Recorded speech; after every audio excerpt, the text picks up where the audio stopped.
pasado, de Menzies, ayer y hoy. Termina una semana del cotillón y los globos, pero ayer, después de la reunión en el Alvear Palace del Consejo de las Américas, apareció el Fondo Monetario Internacional para decir que Argentina era el país que más iba a crecer. O sea, estaba estableciendo el Fondo Monetario, como en la década del 90, que lo que se estaba haciendo estaba muy bien.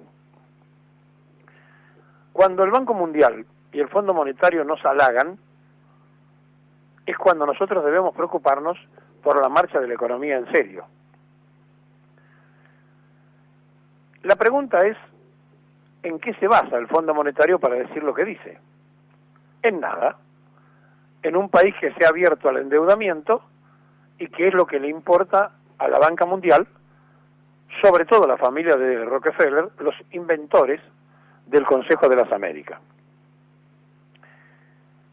La Argentina, que está endeudada en 400.000 millones de dólares,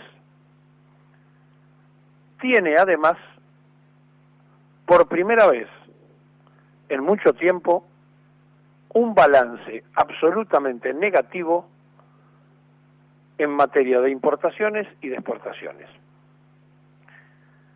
Lo que arrojan los últimos 7 meses del déficit fiscal, hay que sumarle el déficit en la balanza comercial, donde nuestro país ha importado más de lo que ha exportado. La diferencia a julio de lo que importamos y exportamos a favor de las importaciones es de 4.649 millones de dólares. Es decir, la política actual que se abrió libremente a que se importe cualquier cosa provoca por primera vez en mucho tiempo un déficit de esta magnitud en la balanza comercial argentina. Y la pregunta es muy fácil. Si en el país no se logran las divisas a través de la importación, de la exportación, y al contrario, se van divisas porque hay una diferencia a favor de la importación, la deuda que se toma, ¿cómo se paga? Y la respuesta es inmediata.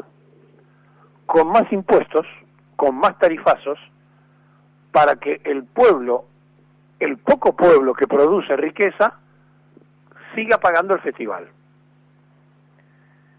Y por las dudas, la gran materia pendiente del 90, que se va a volver a activar, que ya está activándose en Brasil, y que es otra vez la batalla de las privatizaciones. Ayer Laura Alonso se dedicó a pedirle a los legisladores que modifiquen la dureza de las leyes que penan a los empresarios. Y entonces, cuando uno se da cuenta de estas situaciones que se van reiterando, alabanza del Banco Mundial, alabanza del Fondo Monetario Internacional, alabanza del presidente norteamericano y del vicepresidente, y después cuando nos damos vuelta nos dicen, pero ustedes el biodiesel acá no lo meten, se disfraza el gobierno de Macri con una, según dice la prensa oficialista, fuerte declaración del Ministerio de Relaciones Exteriores. Seguramente Trump no duerme esta noche por la declaración del Ministerio de Relaciones Exteriores. Le pegan un cachetazo para demostrarle que ellos, que le piden a la Argentina que abra sus puertas a la importación, se cierran para lo que viene de afuera. Está claro, ¿no? Haz lo que yo digo, pero no lo que yo hago. Los chinos, que nos habían cortado la compra del aceite de soja, nos vuelven a comprar porque está funcionando el negocio de las represas. Un negocio donde Debido y el actual ministro Aranguren coincidieron plenamente y pidieron en el Congreso que no se paguen esas obras. Donde la imaginaria grieta que le hacen creer a la sociedad a la hora de los negocios no existe. Y entonces, frente a estas cosas que nos ocurren todos los días, el cotillón y los globos hacen que la sociedad mire para otro lado, que no entienda bien las cosas que por supuesto no le cuentan ni le explican, y entonces las divisas se generan en un país de dos formas, por recaudación fiscal y por exportaciones. Si importamos más de lo que exportamos, y si se aprieta el acelerador para recaudar a fondo como se ha recaudado últimamente, contra la evasión, y contra que los que pagan, que han pagado siempre, son los que siguen tributando. El aumento de las tarifas que viene otra vez, y entonces lo disfrazan dándole 4 cuotas para pagar el gas. Se imaginan que si le dan 4 cuotas es porque no es barato. Donde tenemos un combustible más caro que en Estados Unidos, pero se queja el gobierno que el transporte de camiones es más caro que en Brasil. Pero Brasil paga la mitad de lo que pagan en Estados Unidos y, por supuesto, la cuarta parte de lo que pagan aquí. Entonces, ¿cómo hacemos para que el vulgo, el pueblo, entienda de qué se trata? ¿Cómo se hace ante el festival de los grandes medios, que además no son medios periodísticos, sino que usan el periodismo de excusa para otros grandes negocios? ¿Cómo hacemos para darnos cuenta que el fútbol que comienza hoy tiene un protagonista central que pasó desapercibido y que se llama el Grupo Clarín? El mismo que secuestraba los goles y que lo obligaba a la gente a esperar hasta las 10 de la noche para ver los goles de su equipo. ¿Cómo hacemos para entender para quién se gobierna si a la hora de contar los votos, por más que Cristina ahora, cuando terminen de contar, se le haya ganado en la provincia, están ahí nomás? Quiere decir que la prédica para la clarificación de los conceptos no llega. Y no llega porque los que están en condiciones de poder decir alguna cosa están jugados para un lado o para el otro. Entonces la gente le cree a uno o le cree al otro. Y la mayoría que no le cree a ninguno de los dos no tiene dónde escuchar, dónde ver, dónde enterarse, dónde leer.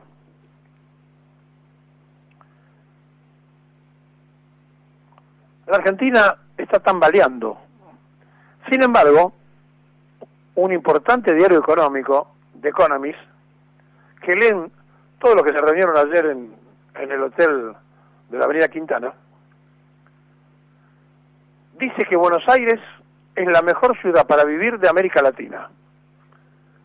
Y le saca 14 puntos de diferencia a la segunda ciudad, que en el mapa figura, que es Santiago de Chile. No sé cómo hacen estos cálculos, porque en Santiago de Chile con el smog se muere la gente. Después sigue Montevideo y después Puerto Rico. Bueno, alegría, dicen los argentinos, Buenos Aires es la mejor ciudad para vivir de América Latina. Sí, pero espere que le doy el otro dato. Figura en el puesto 62 a nivel mundial. O sea, hay 61 ciudades que viven mejor que nosotros. Y Melbourne, en Australia, según dicen ellos, son los que mejores viven. Si Buenos Aires, por las condiciones de educación, de salud, de seguridad, es la primera, no quiero pensar lo que es el resto. Hace un mes y medio, aquí, en la esquina de Tucumán y San Martín, donde está la radio, en una tapera, un muchacho de 30 y pico de años, 40, no creo que llegue a 40 años, una mujer y los chicos están viviendo en la avenida, en la calle San Martín, esquina Tucumán, un mes y medio, no le importa a nadie, en la puerta de un banco, a 30 metros de la puerta de la radio. En situación de calle está lleno de gente que no quiere, es cierto, cuando la van a buscar muchos no quieren seguir viviendo en la calle o lo que fuere, pero alguien tiene que poner cordura porque son criaturas las que están viviendo allí, y más allá de lo que los padres piensen o quieran hacer, le están arruinando la vida a esos chicos, donde la gente los esquiva como si fuera un montón de basura, porque encima están los contenedores enfrente de ellos, y no le importa que sean seres humanos, porque nos han insensibilizado. porque la batalla es la destrucción del ser, porque ya destruyeron la cédula base, que es la familia. Y con la familia destruida, y con la batalla cultural en contra de los valores nacionales, sin fuerzas armadas, sin dirigencia política, les queda el movimiento obrero, van por ello. Por eso el Fondo Monetario aplaude, y el Banco Mundial también. Un rico país como la Argentina lo necesitamos derrotado, sin fuerzas en su pueblo, para llevarnos la riqueza de ese país. Por eso, hay un payaso de ministro de Medio Ambiente, el rabino, que se disfraza de árbol, y que Macri no lo echa porque no quiere tener problemas con la colectividad. Pero es necesario poner ese rabino en el medio ambiente, sí es necesario. ¿Saben por qué? Porque no controla nada. Y para la explotación minera, para envenenar el suelo argentino, se necesita un ministro que juegue a disfrazarse de árbol. Es decir, se necesita que el rabino haga una puesta en escena de payaso, y mientras todos en las redes sociales hablan a favor, en contra de lo que hizo Berman, lo que él tiene que hacer, que es controlar la contaminación, no la controla. Por eso es útil a este proyecto. Es exactamente el ministro que hacía falta para que Aranguren siga licitando lo que licita. Mientras estas cosas no se ocurren, están todos empecinados en mostrar la batalla de los dirigentes sindicales. Ahora vendrá la semana próxima la otra postura. Van a decir que quieren abortar el paro. Van a decir que quieren persuadir al transporte para que el MI quede solo. Van a decir que van a bombardear el Confederal. Y saben una cosa, desde la época de los griegos, la verdad es la única realidad. Y la verdad es que la Argentina importa más de lo que exporta, no tiene empleo pleno en la sociedad donde hay 4,5 millones de desocupados, los jubilados que cobran la mínima están en la línea de indigencia, dicho por el propio Index, pero todos festejan que nos pondere el Fondo Monetario y el Banco Mundial. Y mientras ayer en La Plata, un grupo anarquista en una nutrida manifestación pidiendo por Maldonado, tiró una bomba Molotov en un anexo del Senado causando un principio de incendio, frente a la jefatura o frente al Ministerio de Seguridad de la provincia de Buenos Aires, quemaron 2 autos y encontraron bidones de nafta para explotar con pólvora. Y según el gobierno provincial, viene de la mafia policial, de los policías que han cesanteado. Ahora, ojo con lo otro, porque no es la primera vez que aparece otra vez el anarquismo violento en una Argentina que conoció el comienzo del anarquismo hace mucho tiempo, traído de la mano de los italianos, y que en realidad un filósofo de ese pensamiento, donde hay que destruir el Estado y cada cual debe manejarse por su absoluta libertad y convicción, Enrique Malatesta, ya había venido a la Argentina en 1885 a predicar el anarquismo. Y 2 años después se crea el Sindicato de Panaderos, que es el primer sindicato anarco donde empezó el desarrollo del anarcosindicalismo, que luchaba contra el socialismo y el comunismo, que eran las otras propuestas, un Estado fuerte contra los anarquistas que decían no queremos ningún Estado. Ya los brotes de anarquismo en el mundo vuelven, porque siempre hay que inventar algo en este toma y daca de los poderosos. Miren, en el 98, yo recuerdo que nosotros lo comentamos en su momento, María Soledad Rosas, una argentina, fue detenida por actos de sabotaje en Italia. Había salido de una célula anarquista de Buenos Aires. El anarquismo en el país tuvo dos líneas, una línea intelectual del pensamiento y una combativa. Ellos hicieron la Patagonia, ellos hicieron la Semana Trágica. Es decir, este Malatesta vino a la Argentina porque decía que en la Patagonia había oro, a buscar oro para tener cómo financiar el pensamiento libertario. Las dos líneas anárquicas, la de las ideas y la propuesta y la de la que tiraba tiros, tuvieron desarrollo en la Argentina,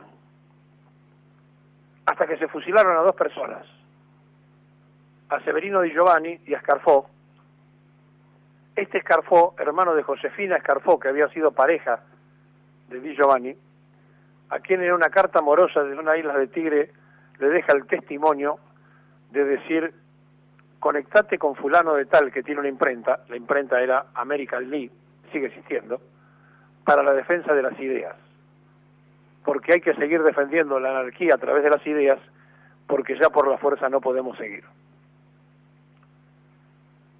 El anarquismo estuvo siempre vigente, y aparecen pensadores anarquistas como Osvaldo Bayer, que cada tanto renuevan la idea anarquista,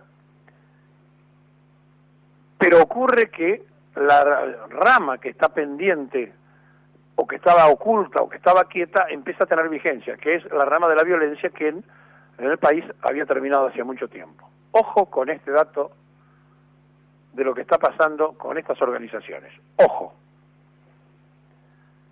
Mientras esto ocurre, Cristina Fernández y Bullrich, la ministra, discutieron por Maldonado. ¿Por qué no se callan un poco? Porque todavía seguimos buscando a Julio López.